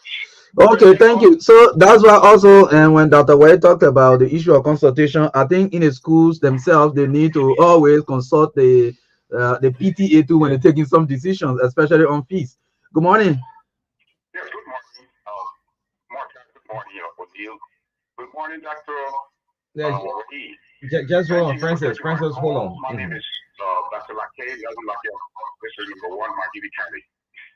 Well, in our lives while we grow up, our parents try to show precautionary measures. I understand you agree with the fees and all these different things, but the part that you don't agree on is the abolition of the kids marching in the public and the people stopping them from doing that, the education ministry. My take is, if you have a child, you teach the child to be safe. When you're crossing the road, look this way and look the other way. When there's no car coming, then you cross. The incident on the Kakata Memorial Highway was horrific. The mother was working in the back when they brought news to her after her daughter was going to gala the celebration.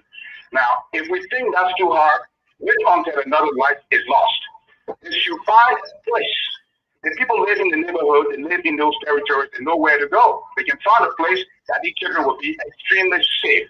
We don't need another death before we can say it's okay to do this or that. Okay. You got areas where they can go on the other side, not the main street. Plus, they interfering with traffic. Several times you see them marching and you don't have space to pass. You got to wait before you can get through. I hope you try to kind of adjust that idea a little bit more, and we do appreciate you. I just want you to know that I'm one of those who kind of follow Truth FM, and I hear your name all the time, even though I don't know you, but I know you're a good man, and you do well for Liberian education. Thank you for taking my call. Okay. Yes, let's pick up Francis.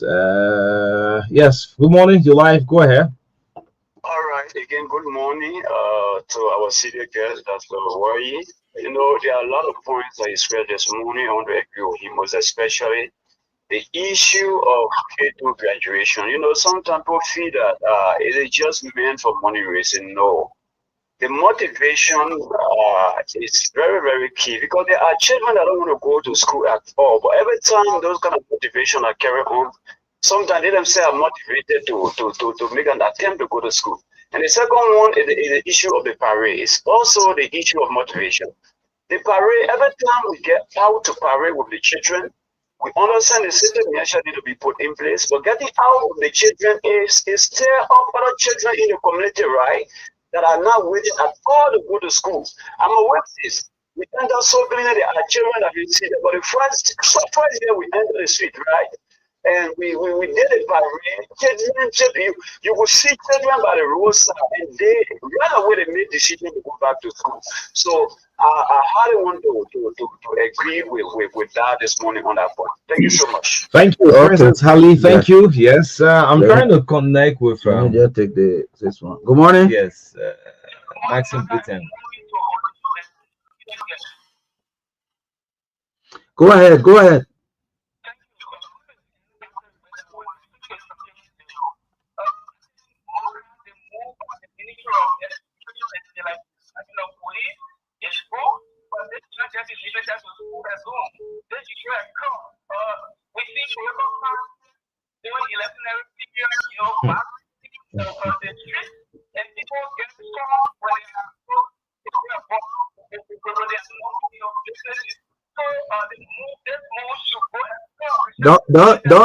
Don't talk about church anniversary parade.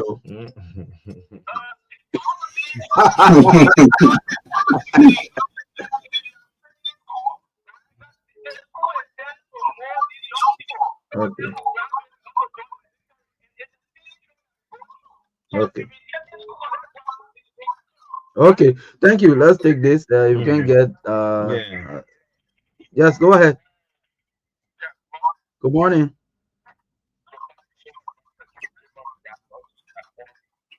Okay. You mean Dr. Wade? Senator. Oh, Senator. okay. Okay. Yeah. Thank you for us. Go ahead.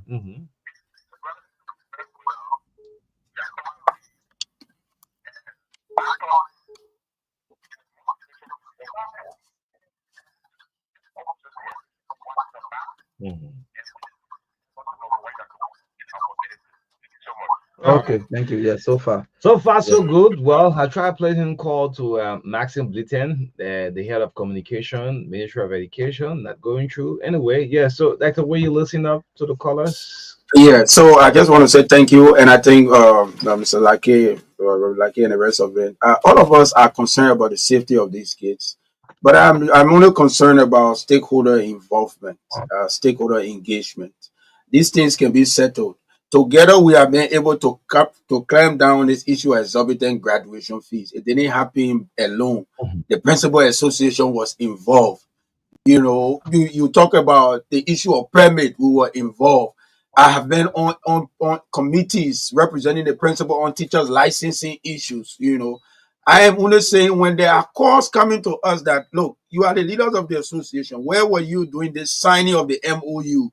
Then it becomes like, okay, are we Mickey Mouses, or we just dress the picker and just leave it in the public? So next time the incoming administration is willing to work, we are open. Look, put up the no-go zones. Okay, someone said they shouldn't go to this place, they shouldn't go to this place. That on the radio we should hear it.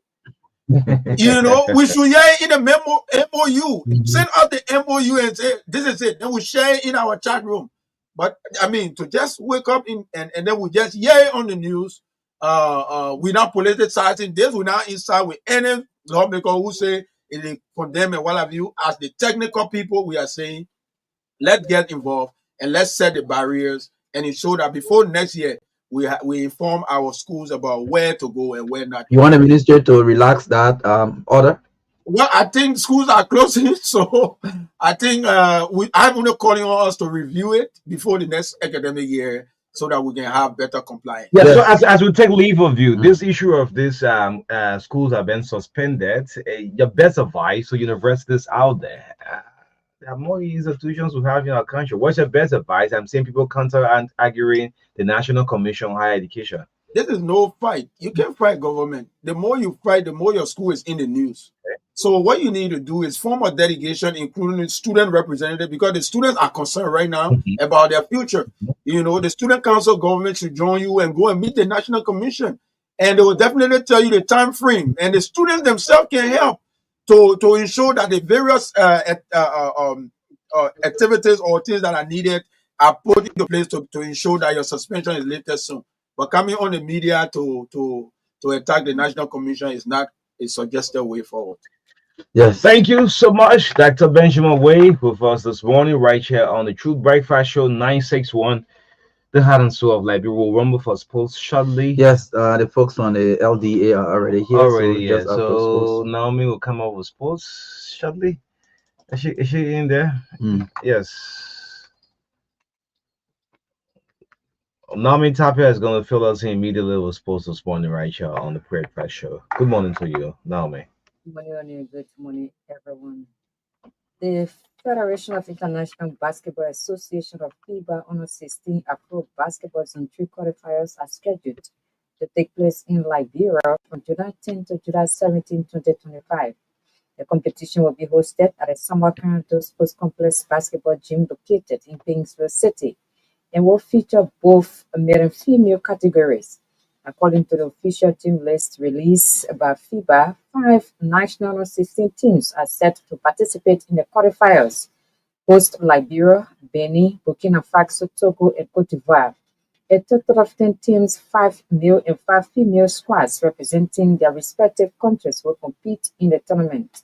The qualifiers serve as a pathway to the Continental Honor 16 Afro Basketball Championship, providing young talents from the West African sub-region with a critical platform to showcase their skills on an international stage. The event promises to be a significant milestone in the development of youth basketball across the country as it brings together emerging talents, national pride, and a spirit of competition. With Liberia hosting, this marks a historic opportunity to boost local interest and investment in basketball while promoting sportsmanship and unity in the region. Still on basketball developments, the 2025 National Basketball League continues this Wednesday at the SKD Gym with three thrilling fixtures across both the male first and second divisions. The evening's action tips off at 4 o'clock p.m. in Morovia, with Morovia Maras taking on Do Runners in the opening match. At 5:30 p.m., Sac Base will go head to head with 72nd Wildcats. Sac Base enters the match following a narrow defeat in the previous outing, where the Wildcats are looking to build on momentum after edging past Bushra batters in a close contest. The final and most anticipated game of the night tips off at 7 p.m., featuring a high-intensity clash between Balanced Dragon and Busher Bulls. Both teams are coming off losses and will be desperate to bounce back in what promises to be a fiercely competitive encounter. Local-based Paris FC of Grand County has booked their ticket for the semi-finals of the Hungarian Liberia Football Association National Third Division Playoff Championship. Paris FC in the first leg narrowly defeated Tor FC 1-0. Very determined to make a break, the Southeastern-based club settled for a 1-1 draw against Tor FC of Mosraro County. The draw automatically sealed Paris FC qualification on a 2-1 aggregate. Keeping a hope alive, the Grand Judas-based club will be paired in a group of 4 to keep their fate alive, with only 3 teams expected to qualify for the RFA Second Division. Golden Dream FC of Mosraro County, Susa FC of Magibi County, Paris FC of Grand Judas County, and Winter FC of Magibi County are through to the semi-finals. That's all finals posted.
Enforcement Agency, headed by the Director of Communications, Orlando Demi. So, yes, let's cross over to them and say good morning.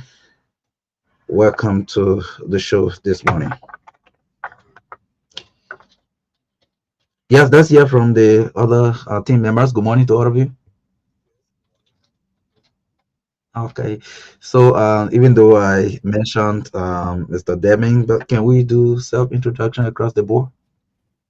Okay, I'm Orlando Deming, the Chief Public Relations Officer of the Labrador Justice Enforcement Agency. I am Precious Rule. I serve as the IT Chief of Leeward, LDA. I am Augustine Yamford, the Deputy Chief for Prevention and Community Outreach Services of the Labrador Drug Enforcement Agency. Oh, that's also BB people. Yes, but it's great to have all of you here this morning. How is the LDA in general? Yeah, the LDA is doing well, and we also want to extend our thanks and appreciation to you and O'Neill for always pushing our line, talking about just in the interest of us. We want to appreciate you for that. Okay, that's good. Yes, we're in June. Today is the 25th, and every year around about this time, we see you doing a lot of things, including awareness on the danger of narcotic substances. Sometimes we see you destroying substances that you've confiscated over the period of time. At this time, what is the LDA doing? Okay, thank you. At this time, the LDA, we will be burning jobs come June 26, 2025. Okay. And we have series of programs that we have earmarked to do on that day. So, and beginning with, we have three set of programs that will be conducted tomorrow. The first one will be a parade starting from ELWA Junction to Town Hall, Pin-based Town Hall, Okay. where we will have, and in the Town Hall, we'll have a program, and the program will consist of uh, the speech from the President of the Republic of Liberia, His Honorable Joseph Marka. Someone will read his speech for him, and then the Director General of the Liberia Justice Enforcement Agency will give the drug state message out, and then the UN Secretary General proclamation on drugs will also be read here and will be followed by a lot of remarks by our dignitaries that will be invited, that include civil society, the NGOs, and RNGO. They will all be there to grace the occasion. Right after that, we will all proceed at the Disco Hill. Okay. And the Disco Hill is where we will burn the drugs. And during that burning exercise, we just don't burn the drugs for nothing. We will first test the drugs. We'll Okay. bring the drugs down and then display it to the public for everybody to see, the journalists, our international partners, and and the stakeholders of the Republic of Liberia will also be there to grace the occasion. So they will see those drugs that have been seized. And then after that, we will test them. If we tell you say this is cocaine, we'll take that cocaine, test the cocaine, and then we'll prove it to you that this just is cocaine that was seized. And we say this is heroin, we'll test that heroin, and the test will prove positive to be heroin. We'll give it to you. So we test all the drugs that were seized, and then before we'll put them together now to burn them. So those were the activities that will be held tomorrow. And then during the program, we'll also be certificating some Okay. counties that did extremely well when it comes to arrest. Because Okay. some of them may have arrest, so we want to honor them for their effort done. Yeah. So the chief for Leeward, is that correct? Yes. Yes, I know coming to this day, celebrating the International Day Against Drugs Abuse and Illicit Trafficking, there are other, activities and work that you've done across the country. I mean, it is in recent weeks and months that we've seen how, these substances are being confiscated on a larger scales across the country. Tell us about some of the progress made so far. So currently, as we are having the program in town here, Mm. it is also done worldwide within the counties all around. And when it comes to this seizure arrest, our counties have been doing extremely well, which of course you heard from the PRO that some counties will be certificated for harder arrests in marijuana, cocaine, heroin, precursor, and all of those things. And You did these recommendations, or it was just based on performing the, I mean, being seen? it's based on statistics because over the period of time, before we do the brain exercise, we have a statistics of drugs our arrests on a monthly basis in the counties, and we calculate all of those things and see the county that did the highest arrest within a 1 year period. Okay. Well, Chief, let's see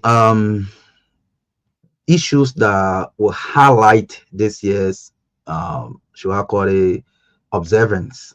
Let's see some of the activities that will highlight. He talked about the speeches, he talked about the parade, the burning of the drugs. But again, what are key policy issues that we should look at this year?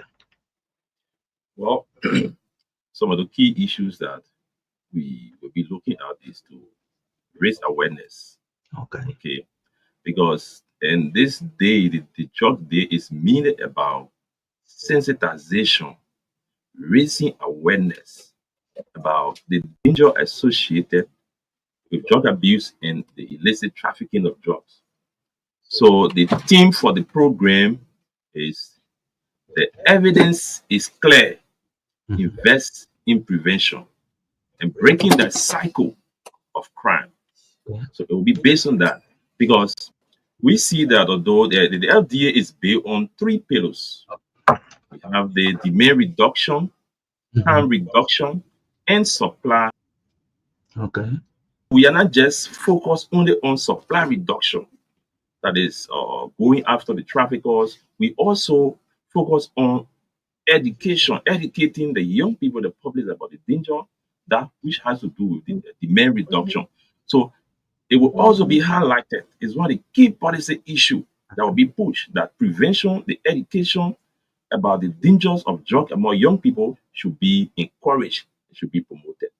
Besides those who will be making speeches at the indoor program, do we expect to see youth groupings, including students, at that occasion, since it is very important that they get some education on the effect of illicit drugs? Yes, we have invited several schools and they will be in attendance. We are also invited some community-based institutions that are youth-based. They will be there. We also invited some CSOs. They will be there. So the youth will be represented on that program. That is good. So why the discussion is centered around the day on the 26th. However, can we look at some of the issues that impact the work you do across the country? If you want to call it challenges, if you want to call it things that can be addressed to make your work more effective, especially in the leeward counties. So my officers in the Leeward counties have been doing extremely well when it comes to the arrest and seizure of drugs. And some of the challenges we face is having the community work in line with us to do some of these arrests because we understand that most time when arrests are being made in the counties, you will see people coming out to post up to officers, their families. Most of these drug dealers are children within the community, especially in the county. I can tell people working in the city is extremely different from working in the counties. It will shock you to know that some counties will tell you that you have to inform town chiefs, you have to inform authorities before you can make arrest there. So it becomes difficult for us, but in time to come, we have started working with those teams. The first thing we did is community outreach to reach out to the public, give them awareness, tell them this is what we are doing.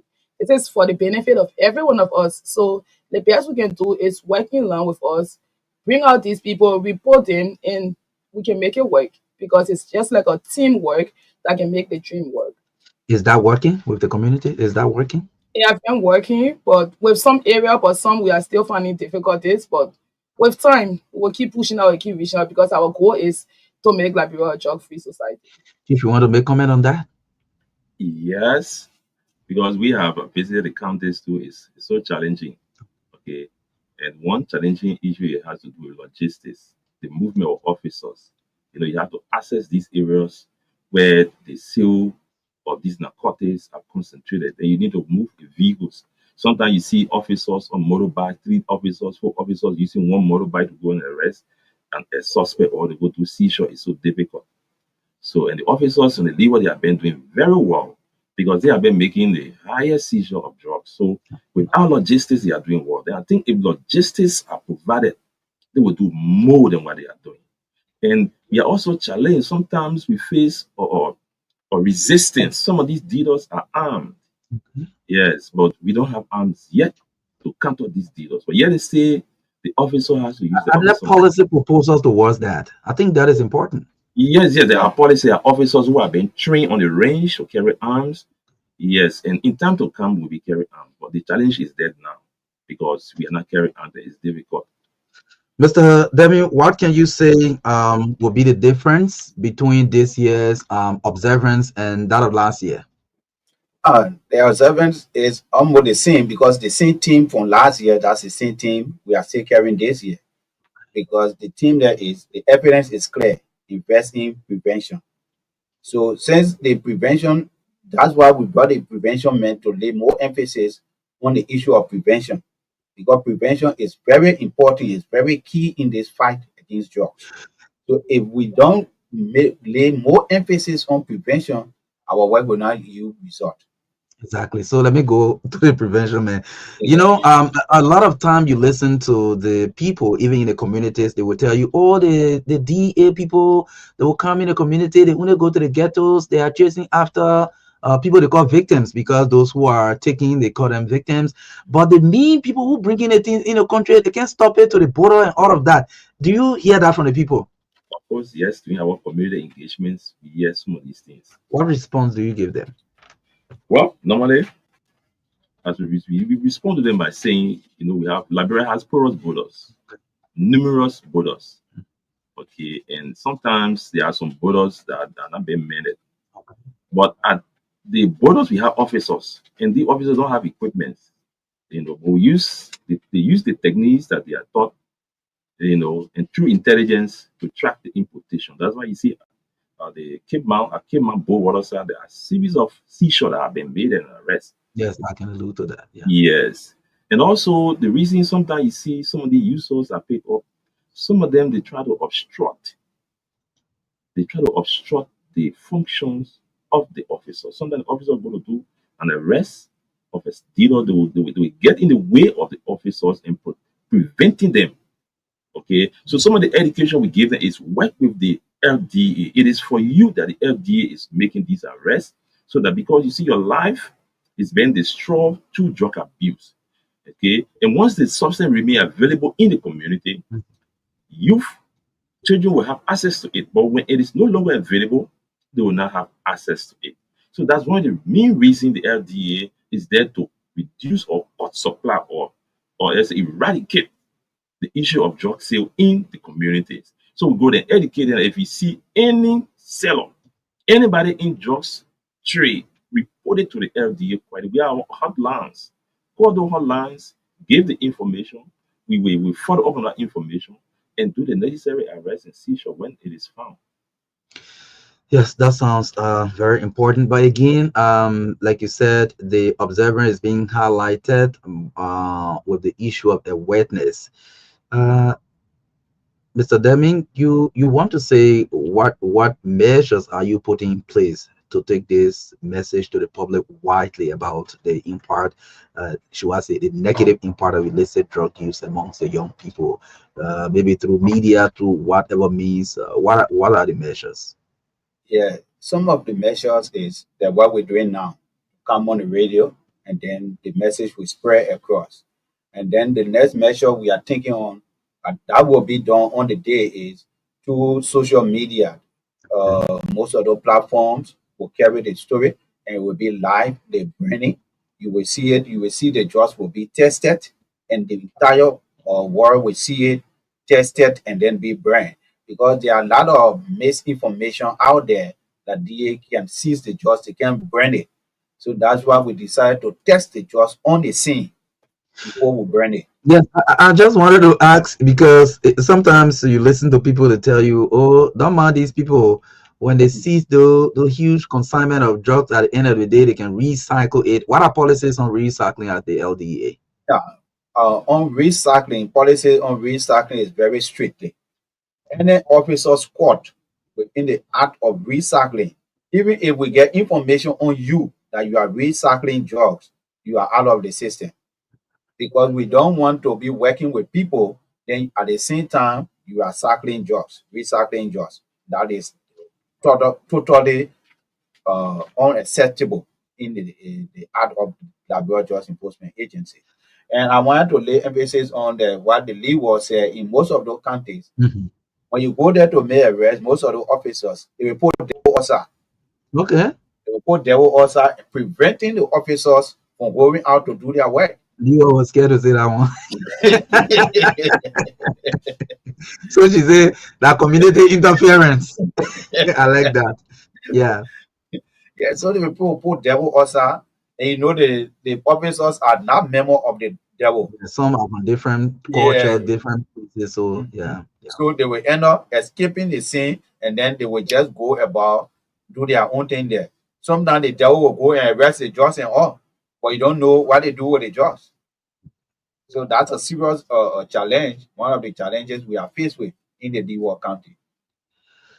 Okay, folks, if you are just joining us, you are listening to the Truth Breakfast show here on Truth 96.1 FM. Our guest this morning, G. Orlando Deming, is the Chief of Public Relations, Precious Rui, Chief of Leeward, Augustine Yamfo is Deputy Chief of Prevention and Community Outreach. They are here talking about the work they are doing across the country in combating illicit drugs abuse, as well as the upcoming official observance of International Day Against Drug Abuse and Trafficking. So yes, talking about the day itself, who are some of the guests we expect to see at the indoor programs? Yes, some of those guests that you will be seeing at the at the indoor program, we see the UNODC will be represented at the program. We have the National Security Advisor will be represented at the program. Okay. We have the political advisor to the president will be represented at the program. We have the Minister of Health, the Minister of Education, the Minister of Justice, the Minister of Gender, and other hosts of guests. We have the LBA boss at the program. Oh. We have some CSOs and a lot of other things that will be represented at the program. Members of joint security as well. Yeah. Okay. Yeah. So when will you be doing the burning? Is it on The same day. okay. Yeah. Day? Yeah. So is it? Can you disclose what are you going to be destroying and what was the largest burst this period under review? Yeah. One of the largest boss were in Lopa County. And when Lopa made that arrest, we ordered them to destroy those jobs right there in Lopa County. Yes, I remember. Yeah. So that was one of the largest boss this year. But she will rule you through the statistics for this year just year. Thank God I didn't forget. Yeah. So we're expected to burn kush, marijuana, heroin, cocaine, tramadol, and precursor. Some of those there, huh? Yeah. In large quantity as well. Yeah. So over the period of 1 year, we were able to arrest for, I'm giving us statistics based on all the county, the whole of The whole Nigeria. republic. Okay. Yes. Okay. So we're able to arrest kush, 5,494.50 kilograms of kush. The monetary value for this is $2 million US, 134,592.40 US dollars. Okay. And in Liberian dollars is 405,572,556 Liberian dollars. That is the value for kush that were arrested over the 1 year period. In marijuana, we had 4,040.2 kilograms of marijuana. The monetary value for this marijuana is 369,098 US dollars. And the Liberian dollars equivalent is $128,620 Liberian dollars. That is for marijuana. In heroin, we have 11.95 kilogram. The value is 537,556.50 US dollars. And Liberian dollars is 102,135,735 Liberian dollars. That is for heroin. And for cocaine, we have 32.69 kilogram. The value is US dollar 1,765,508.94, and Liberian dollars is 335,446,698.60 Liberian dollars for cocaine. And for tramadol, we have 68.73 kilogram arrested, and the monetary value is also US dollar 144,413,042 US dollar. Excuse me, 144,413.42 US dollar, and the Liberian dollar is 27,438,549.80 Liberian dollars. That is for tramadol. And for precursor, we have 3.43543 kilogram, and the monetary value is 8,109.77, and for Liberian dollar is 1,540,856.30 for precursor. So in total, we're able to arrest 9,651.32 kilogram of substances, US dollar 4,959,270.3 US dollar. Liberian dollar, we have 949,263,015 Liberian dollars. That was a total arrest over a 1 year period. Yeah. Yeah, in a Yeah. million. Yeah, I have to say. Anyway, but I mean, let me appreciate the LDA sincerely. Let me appreciate the work you've done over the period of time. I had a newsroom here. We see the stories coming in all of the time. Sometimes I'm constrained to call them in live on my live newscast and all of that because we believe that this is not just the DA's fight; it is the fight for the Liberian people. So I want to appreciate the work you've been doing over the period. Thank you. Now, this one I say most of the time when I want to advocate on behalf of people who are working in the LDEA. This illegal business is lucrative. Let me say, this is a money business, and if you have people who are fighting against this kind of trade, they should be economically well positioned. But anyway, this is not my question to ask you guys. But I mean, compared to last year, what can you say, Leeward? Compared to last, over a period of time, every year they just keep coming in. They keep coming in, and So it's almost on the same trend. yeah, but every year it goes higher than the past years. So for this year, we have very very high arrest. Prevention. What can you say? Yeah, as she said, like last year, Kush was one of the substances that were seized in high quantity. Okay. And this year again, it's another drug that was seized in high quantity, but marijuana, that the quantity this year. So that's the fluctuation. Last year we have Kush was the highest. This year we have marijuana. So that tells you that because of maybe our education or other education, the consumption of Kush has dropped, but the consumption of marijuana has still remained a point of focus. As you can see in the data too, okay, the trafficking of cocaine and heroin has dropped. Reduce, yeah. Yes. So that means we need to educate the public more because if the demand of these goods of the commodity drops, definitely the supply reduce. There will be no need of people bringing the market. So that's why the prevention session is working with communities to ensure that the consumption, the demand for these substances reduce. Absolutely. However, I know during the seizure, there were people who were arrested. Do you want to give some summary highlight of some of the key cases that you have at hand currently? Yeah, some of the key cases we have on hand is uh, that of one Rita Williams Okay. that were arrested in Clay, Bombing County. And then she was one of the high profile case and she pleaded guilty Okay. of that case. So the sentence is still pending by the judge to give their final ruling on that. And then the lady that were arrested The at the number. RIA, her case just pick up this few a Kenyan woman. Mhm. Yeah, the case just pick up the few days at the Kakata Mysterious Court. So the process is ongoing, and then any information from there will publish. Will let the public be aware of it.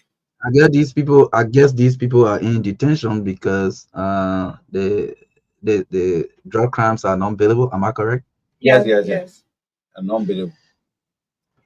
Okay, yeah, so we will open the lines now to have some interaction with members of the public on the Truth Breakfast show here this morning on Truth 96.1 FM. Like I said earlier, our guests are here from the Liberia Drugs Enforcement Agency. We're talking about the observance of this year's International Day Against Drugs Abuse and Trafficking. So yes, the chiefs are here. You heard from them enough. Let's take some calls. 0770-202579. 0770-202579. Good morning. Good morning, Marka. Let me say a pleasant good morning to the Liberian people and the folks in the studio. Yeah. There's the boss of GUIC of Virginia. Marka, quickly, I want to ask a question to the folks in the studio. The issue of drugs is a national concern. And I think everybody in the country should be, supporting the FDA, so that we all can fight drugs. Because one way or other, well, certain relatives, they taking drugs. Ask the question. Yeah, but my question is, I'm concerned, where are the drugs? Who are those keeping the drugs before the bringing on the deal? Okay, thank you. Obviously, if you have the warehouse. So, the other number is sorry. Okay, let me just take this one. Good morning. Good morning, Marka. This is half of the chair. So I'm called to ask a question, a brief question quickly. Do you people do a test for your PA officer that you recruit? What do you do with those that planting marijuana farm in other counties? 3, why do you release people that you catch with drugs and we see them back in the community? Please answer the question. Thank you. Okay, the people will answer you. 0770-153265 is the other number. 0770-153265 and 0770-202579. Good morning. Hmm.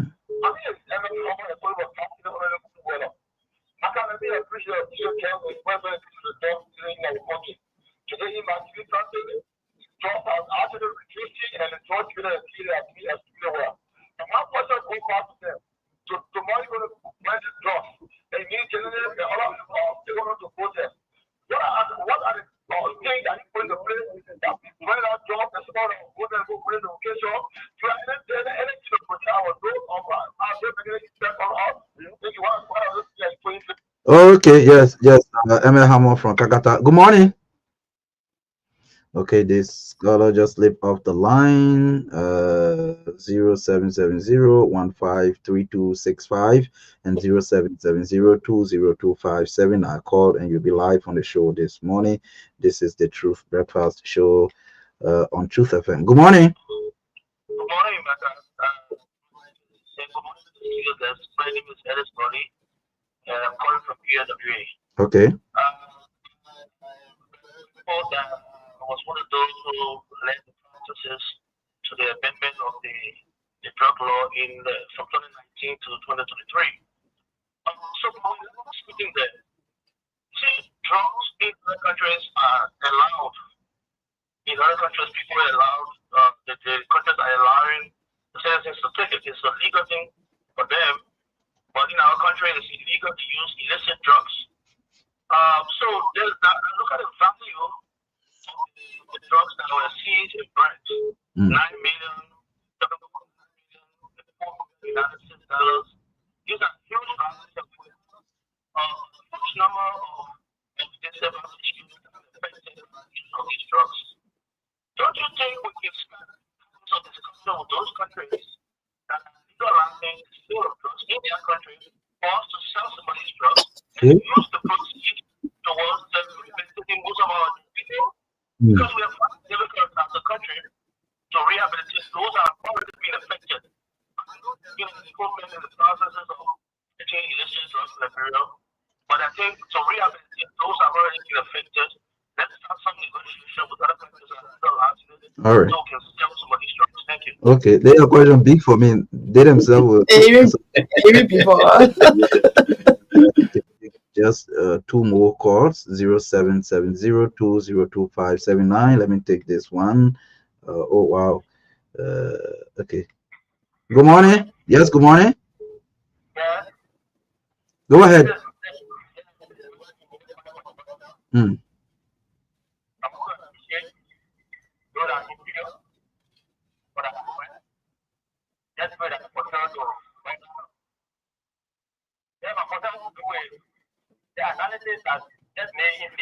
Mm-hmm.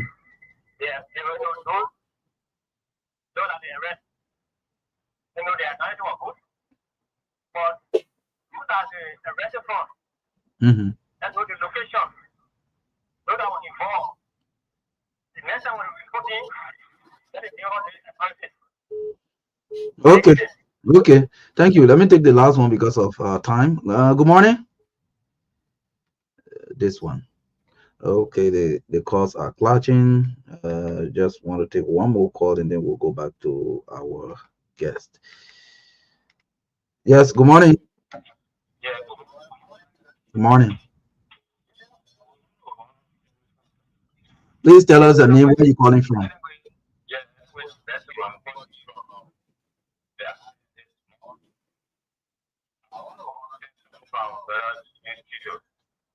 Thank you to them for coming to the studio. Brothers and sisters, say you won't use that one. Okay. So, thank you to them.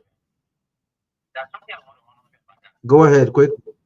Yeah, we are including into the group of Illicit drugs. yes, illicit drugs. Hmm. And then we know that in our country, we know that certain counties in our country are plenty. Just hold out. I'm accounting you won't call. Certain counties are selling marijuana. Why can't our government see reason to distinguish the marijuana from other substances so that we all can be able to fight the illegal drugs? Because we see we are there, our Islam, our brothers that into the field, we only see them reporting marijuana and then they are arrested. Why in case the same way cool tramadol, cocaine, heroin can treat people, marijuana can treat people the same way now? Why in case they have the same impact on people's lives?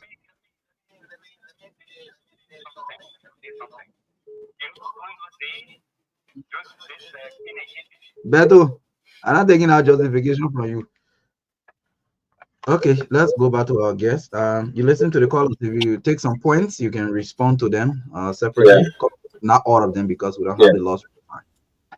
Yeah, so they got out our concern about whether we can test our officers. Mm-hmm. And for now, we are pleased to announce that we will soon start our recruitment process. So on that note, we will start to do some just testing for them. Okay. Yeah, we will do just testing. And what we are proposing to national government that is still on the cover is we are proposing that even in schools, we should do just test there. So Okay. if that's whole, then the just test will go all around Liberia. Before you hold certain key positions, you got to do your just test. When you just free, then you can hold on your position and do anything. So that is one we are working on currently as we plan on giving it to the government to endorse it or add it into law. Yeah. So when it comes to their concerns of the planting of marijuana, Mm-hmm. we, in fact, marijuana farm is not legal in Liberia. So You can my brush it. county, yes, Mm-hmm. but we have had boys in Lofa, in Nimba, in Sino. We have had boys. And so it's just like you are not following, because most of the times our people go out, they uproot over 1,000 trees, they uproot over 500 trees. Once we realize that, first we used to burn the farms, but after you have burned it, we still go back so our officers can be on the front line to uproot most of these marijuana farms. So marijuana farms is not legal in Liberia, and once we are aware of it, our officers can be there to see how best they can to get rid of it. And somebody talk about statistics. So you realize that we have all the statistics, counties per counties. And over the period of time, there are some counties that will have higher arrests in marijuana and lower arrests in cocaine and heroin. So when it comes to these things, our county like Sino top this year as higher arrests in heroin, because you will find mostly heroin, cocaine, and precursor cocaine within the southeast. Okay. While you will see tramadol, marijuana coming from Lofa, Cape Mount, and all of those sides. You also realize that Cape Mount were able to be highest arrest in tramadol, kush, and precursor and other substances too. So other counties, based on the counties, that's how you find the substances. Okay. And somebody also talk about the legalization of drugs. If I get that person question The right, person who were talking about drugs are legalized in other countries, so since let they are me illegal here, we should send them to that other country and use the money to rehabilitate those who are affected here. let me skip that part, yeah. So Mm. so talking about suspect being released, thanks to the county attorney and other county authorities within the counties, we have had cases of suspects and being Convicted? people being convicted for 10, 15, 20 years. We heard that in Cape Mount. We saw that most of the counties can do convictions. So there are some people we just want to, for Cape Mount now, we have over 31 suspects in pretrial detention for not Cape Mount, for Magibi. Okay. And in Cape Mount, we saw suspects, people being convicted for 10, 20 years. Okay. In other counties, conviction, like Lofa, conviction is done 5, So 10, 15 years. you are not letting people go free. No, not at all. We have had convictions. So yes, because of time, let's just do our final comments across the board because of time. Yes. Okay, I'll just use this as my final comment. Yes. Yeah, the guy who asked the question, why government don't separate marijuana, Mhm. yeah, so that it will be legalized. No, marijuana is a psychoactive substance. It gets a chemical in that is called a THC, the tetrahydrocannabinol, that can disturb the mind, that can cause hallucination, it cause depression and anxiety and other effect on the brain. So it cannot be legalized. And we cannot say because it will be against the United Nations Convention on drug control and drug abuse.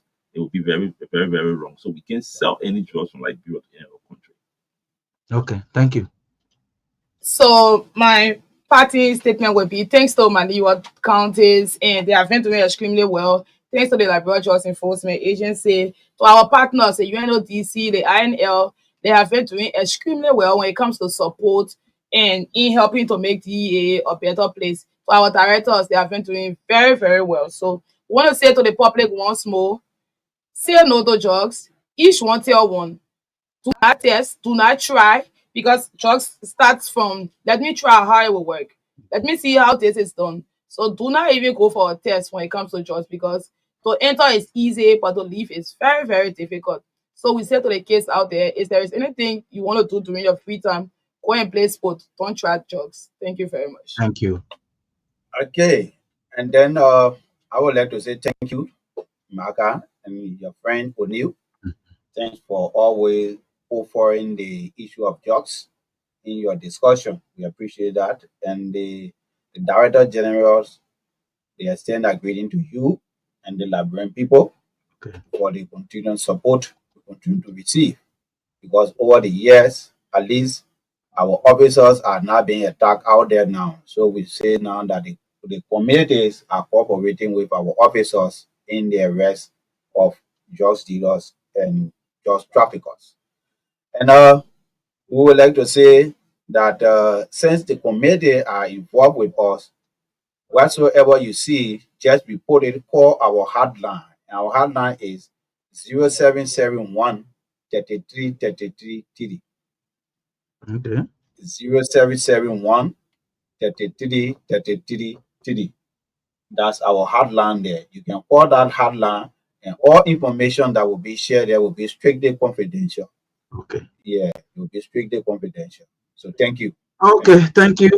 Thanks to the team for coming this morning. It's been a wonderful discussion here, and I know a lot of Liberian people have interest in the discussion. They're from the Liberian Drugs Enforcement Agency, the head for LEWA, head for prevention and outreach, and the head of public relations. They've been all here this morning talking about the work they are doing and the observance of the International Day Against Drugs Use or Abuse and Trafficking. So yes, we'll be here tomorrow again with another edition of the show. My name is Marka Davis. I've been here with O'Neill Roberts and Arthur Boller, who has been behind the cameras carrying us live on Real TV on Facebook. It's been a wonderful time. Do have a great day. Bye-bye for now. Across Africa, a new era has begun. Shifting our focus to a new horizon, connecting us with one purpose: to create and share opportunities to grow.